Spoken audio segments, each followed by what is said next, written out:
कहानी का शीर्षक जादुई टीवी का रहस्य। छोटे से शहर शिवपुर में रहने वाला आर्यन एक साधारण लड़का था। उसे टीवी देखने का बहुत शौक था, लेकिन उनके घर का पुराना टीवी अक्सर खराब हो जाया करता था।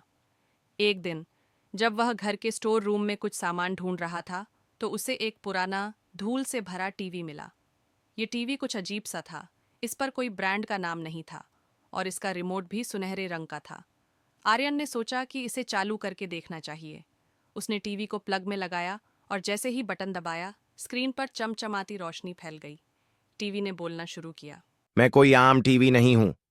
मैं तुम्हें उन दुनियाओं में ले जा सकता हूं जिन्हें तुम सिर्फ कल्पना में सोचते हो। लेकिन ध्यान रखना, हर यात्रा में एक शर्त है। अगर तुम मेरी शर्त पूरी नहीं कर पाए, तो तुम हमेशा के लिए मेरी दुनिया में फंसे रहोगे।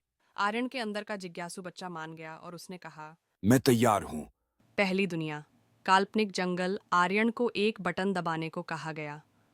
उसने वन्यजीव चैनल का बटन दबाया और अचानक वह खुद को एक घने जंगल में पाया।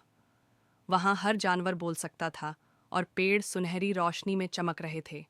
लेकिन जंगल के राजा, एक शेर ने उसे एक चुनौती दी। अगर तुम यहां से सुरक्षित निकलना चाहते हो, तो मुझे वह चीज लाकर दो जो इस जंगल को खुश कर सके। आर्यन ने ध्यान से देखा और एक सूखा पेड़ देखा। उसने सोचा, अगर यह पेड़ फिर से हरा हो जाए तो पूरा जंगल खुश हो जाएगा। उसने पास की नदी से पानी लाकर पेड़ पर डाला और पेड़ तुरंत हरा भरा हो गया। शेर ने मुस्कुराकर कहा, तुमने सही किया। अब अगली दुनिया में जाओ। दूसरी दुनिया, समय का महल। अब आर्यन ने इतिहास चैनल का बटन दबाया।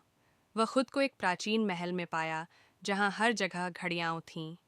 एक बूढ़ा जादूगर आया और बोला, अगर तुम सही समय का अंदाजा लगा सकते हो, तो तुम्हें यह महल छोड़ने दूंगा।